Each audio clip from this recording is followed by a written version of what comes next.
You get laid every night and you run 5 miles every morning? Yeah, except Sundays.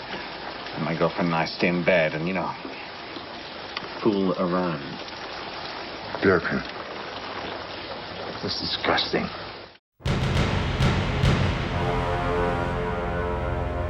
I unloaded a full clip 450 Magnum, point blank. It disappeared, vanished in front of me. Killer's back. I thought you said this guy wouldn't be back. Where did he go? Don't shoot! Talk to me. I didn't see you! Freeze! Police! Get out of my way! They saved the bag. He is. I followed him down an alleyway. He shot a trash can. Sounds like Stone. Well, maybe he'll be a soothing influence. Pardon me? He's your new partner. You've been following me. Damn right he has. Paranoid people with guns are a menace to society. You'd be paranoid too if you had a dipshit like this following you. Look, you may not like me, but I'm good at this. I've got honors in serial homicide. Oh, terrific. A serial killer murdered his partner, Foster, 3 years ago. He was there when it happened.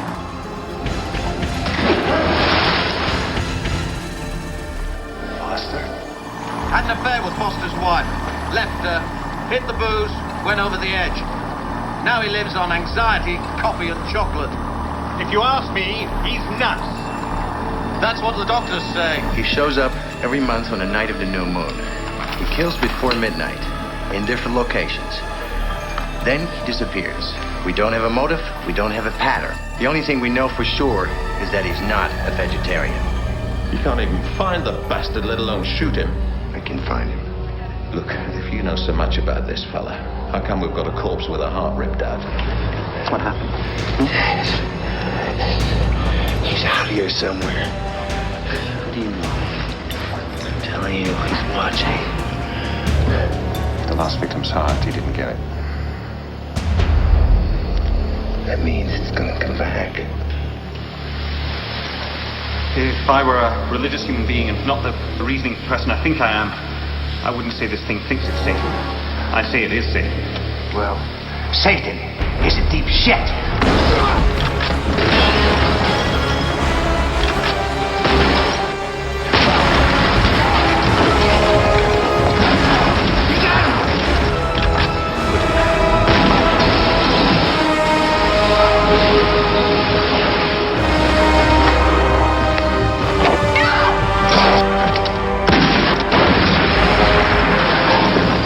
Ready to die.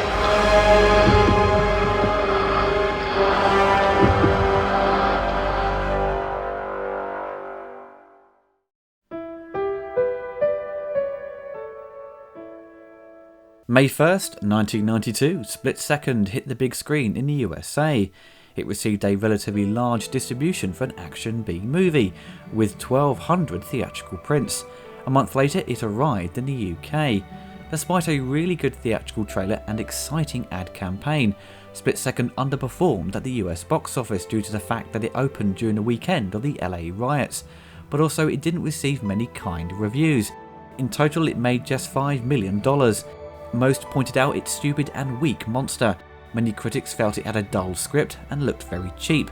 The movie was produced on a budget of $7 million and shot during a time when the UK was in a recession. So many people who worked on it probably took a pay cut with the high unemployment and interest rates.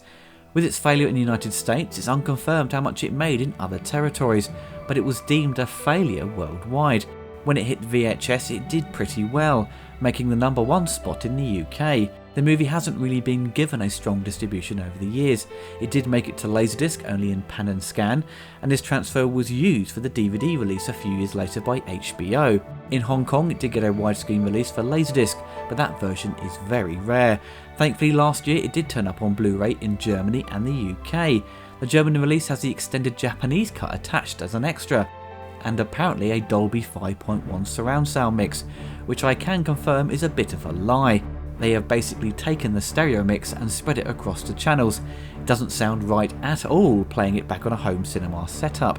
The writer of Split Second was Gary Scott Thompson, who would later go on to write Hollow Man, Time Cop 2 and The Fast and the Furious.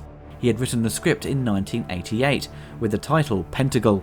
Some reports online call it Pentagram, which does make more sense, but in the on-set reports from Starlog and Fangoria, it's titled Pentacle. The script was conceived as an action-driven buddy cop movie with occult overtones. The writer had shopped the script around Hollywood but had no luck until 1990, when Challenge Films showed an interest. Gary Thompson had to make major changes to the script because of the release of The First Power in 1990, a very similar movie dealing with a sadistic killer known as the Pentagram Killer.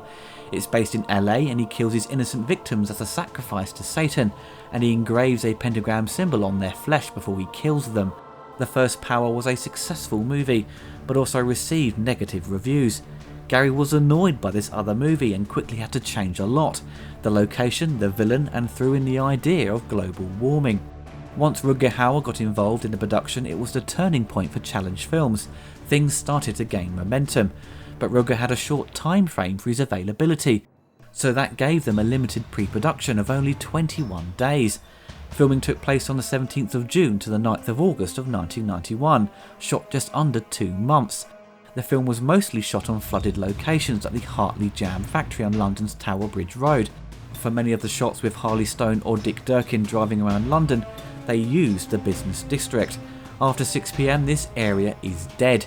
There is nothing to do around that part of London, so it makes it ideal for filmmakers to take advantage. Problems began to arise, with apparently Rutger Hauer acting very uncooperative on set. The director Tony Maylam was struggling with the shoot and the script was going through many changes while filming. Tony the director left the production due to distress before the completion of principal photography.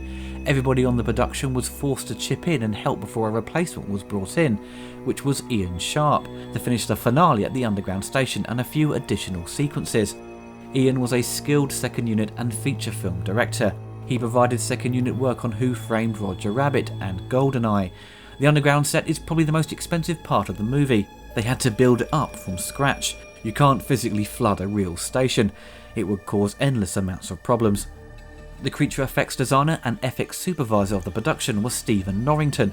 Stephen went on to direct Death Machine, Blade and The League of Extraordinary Gentlemen. Stephen has unfortunately left the industry due to the huge production problems on The Extraordinary League of Gentlemen.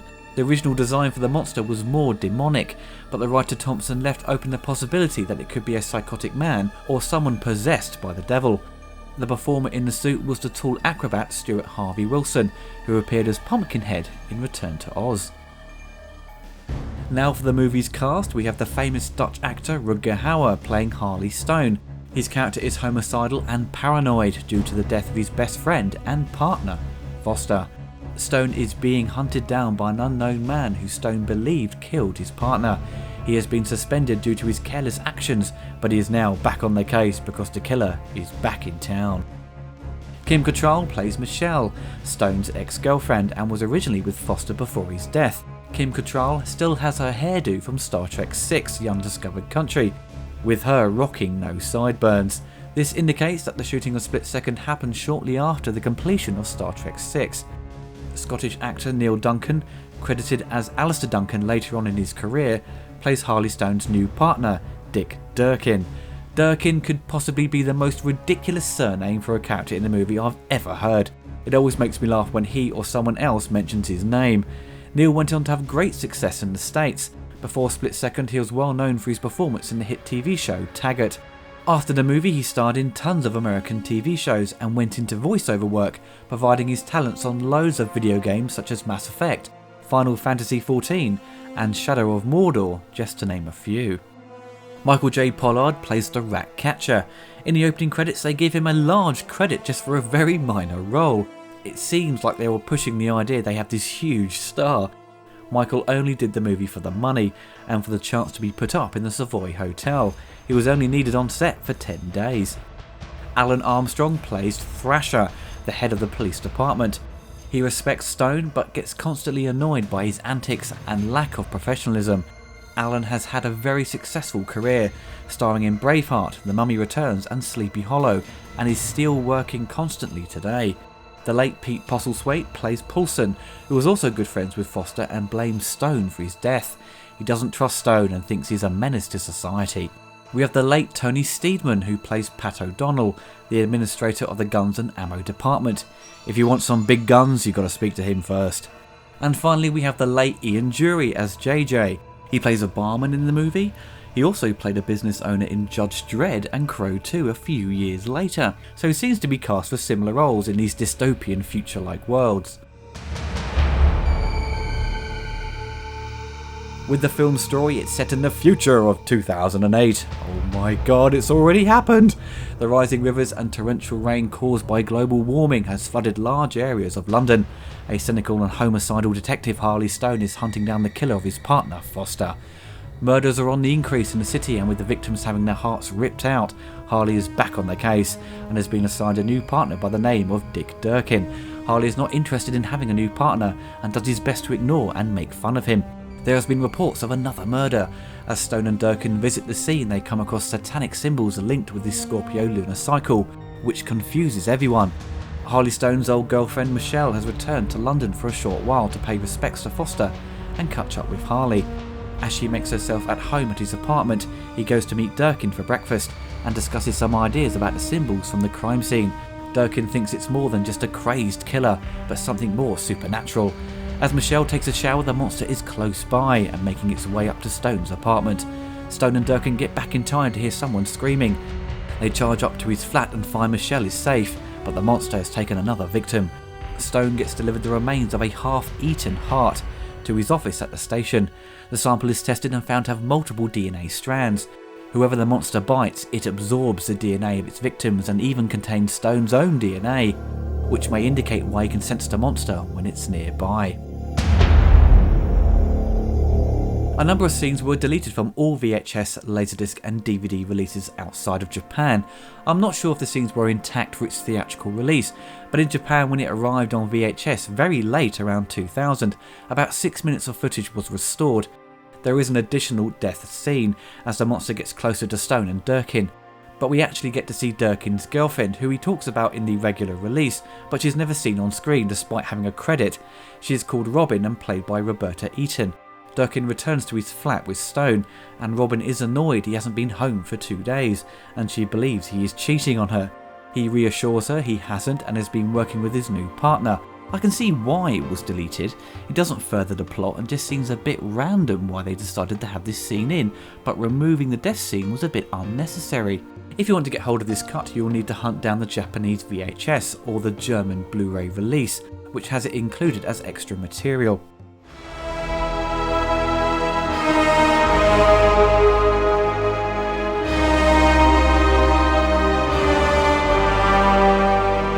The score to Split Second was composed by Francis Haynes and Stephen W. Parsons. Originally, the producers wanted Wendy Carlos to write the score. Wendy is well known for her work on Clockwork Orange, The Shining and Tron. She had composed a small amount of music for the film that was released on a CD called Rediscovering Lost Scores. Only 2 tracks were published. I think they wanted from her a Blade Runner type score, but done on a small budget. It's unclear how her score was cancelled midway through. The new composers follow a similar approach, but have inspiration from The Terminator, Hellraiser and even Die Hard. There is a moment where you can hear the familiar cues.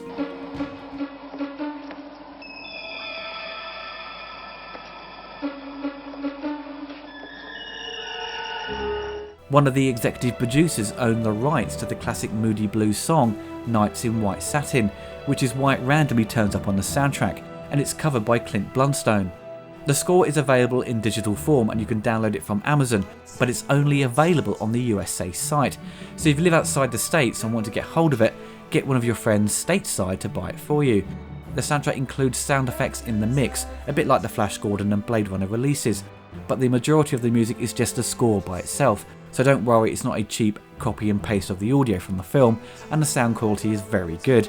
For the movie's low budget and obvious short production, the music sounds inherently cheap, but surprisingly sounds pretty good throughout. There is a lot of good tracks on the release, and the music works well within the movie to help build suspense and create some atmosphere, but it would have been nice to hear what Wendy Carlos would have done if she had finished her score.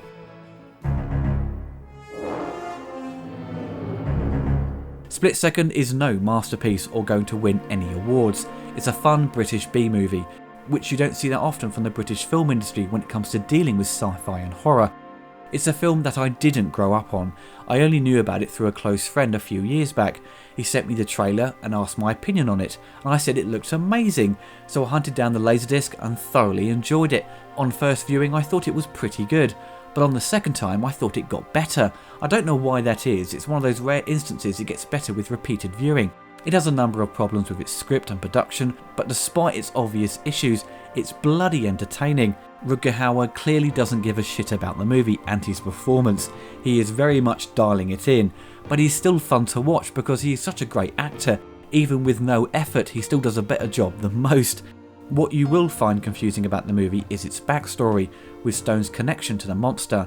The beast claims it's back at the beginning of the movie, and you are only given a quick flashback of his partner Foster being killed off, so you're thrown into this movie like you're halfway through it.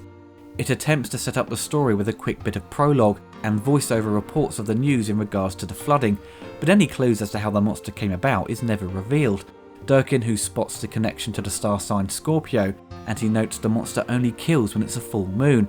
It just throws loads of ideas at the wall and sees what sticks. It's very much incoherent with its attempts to create some mystery surrounding the monster. It's like they threw in the monster at the last minute. They spend 90% of the time hiding it for its big reveal at the end, and when you do see it, it's just a generic Alien rip-off. It's like Stephen Norrington visited Pinewood Studios after Alien 3's production wrapped and grabbed any remaining bits of the alien costume and cobbled it together. It's also like watching an episode of Red Dwarf when you see a random villain of the week turn up. I really love the look of the film though, even with its cheap design. It's Blade Runner on 50p. Also, it seems influenced by 2000 AD comics. It's hard to put your finger on it, but it kind of gives off that vibe. It's got the neon lights, the high contrast and smoky corridors, and has that soft filtered look throughout. It has that look that many movies and even TV commercials were doing in the early 90s. Films like Hardware and Stephen Norrington's movie Death Machine feels like a movie very much in the same universe. Death Machine has the same production designer as Split Second, so that look and feel has been carried over. Even Sega, when they were advertising the Mega Drive in the UK, was tapping into that design aesthetic with their adverts. It was appealing to that teenage audience who were loving that cyberpunk genre. The movie pushes to do everything within camera. There is no optical work or matte paintings, which doesn't make it feel dated in that regard. I think it would have been ideal to open the film with a matte painting to visualise how much London has changed. In the movie it just uses a clean slate of London and showing the River Thames. It would have been cool to see some change in the architecture, or see areas of London on fire for example, just to push that post-apocalyptic vision. It only seems flooded around the police station area. Everywhere else seems fine. It just looks like it's been raining all day, which is often in the UK, because we have lousy weather. With it being a British production, it is loaded with tons of well-known British actors, which is always great to see. The best for me is Alan Armstrong as the captain. He just turns his performance up to 11. He is your stereotypical boss you find in all buddy cop movies, shouts a lot and constantly swears. You can't even find the bastard, let alone shoot him. You're both fucking nuts. What's your ass? What the fuck is he talking about? Look around. I suppose he's got two fucking horns sticking out of his head. Yeah, a long fucking tail. Fucking out of the way with you. The movie is full of humour and has a very British flavour to it. I think the director has let some of the actors ad-lib some of their lines, because some of it doesn't seem like an American wrote it. It's full of quotable dialogue. Just watching Stone and Durkin argue or watch the sergeant lose his temper, it provides so many laugh out loud moments. The best line has to be, Bring the guns, right? That's where we're going to get big guns. Stop! Bring a big fucking gun! The movie is unfortunately let down by a very clumsy and poorly directed end sequence. The face-off between Stone and the monster is a bit of a mess. You have this shot of the monster jumping out the train, and then it explodes. How did it do that? Its hand cuts through the roof and charges after Durkin and Michelle. Its hand just stays static as it cuts through the roof. When Harley Stone squares up to the beast, he just pulls its heart out. It's like watching Mortal Kombat. Kano wins. Fatality. I think they didn't really have a clear idea on how to finish the final sequence, and it seems like they made it up on the fly, or what they shot they weren't happy with, so you end up with a very jumbled up final battle. The editor has done his best to make it work and it still ends up being a letdown, which is a shame because it leads up to this supposed epic battle. They get all the guns they can and don't really get to use them to what you kind of expect. If you view Split Second with very critical eyes, you will pick it apart and there will be nothing left. In all honesty, it is a bit of a mess. Cheap all round, and the performances are hammy in areas but are generally very good, but the finale is a bit of a joke. But it's so much fun despite that. That's the beauty of the old B movies. They are not self-aware that what they are making is silly and ridiculous. There is good intentions behind it all to make an entertaining movie. Its production issues and loose direction has led it to not deliver its full potential. It's far better than the majority of those direct-to-DVD movies, which you find now littered throughout DVD aisles in supermarkets.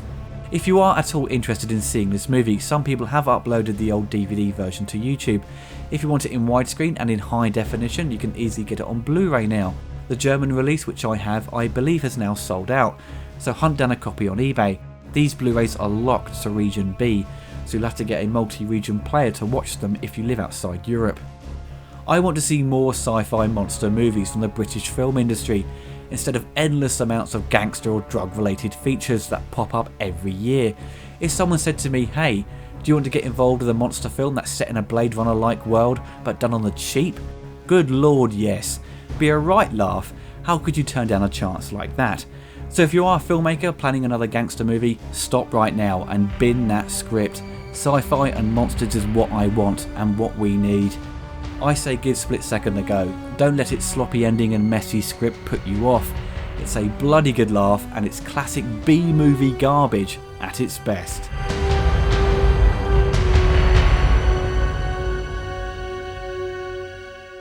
Hello? Hello? Will somebody please tell me what the hell's going on here?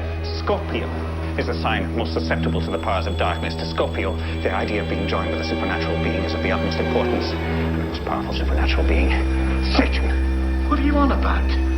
When chaos reigns, then will the fallen angel prevail. What the fuck is he talking about? Look around! The world's in chaos. I don't believe this shit. He's eating human hearts, for Christ's sake. How do you know? We had lunch with him. Are you telling me? There's something running around loose in this city, ripping the hearts out of people and eating them, so they can take their souls back to hell.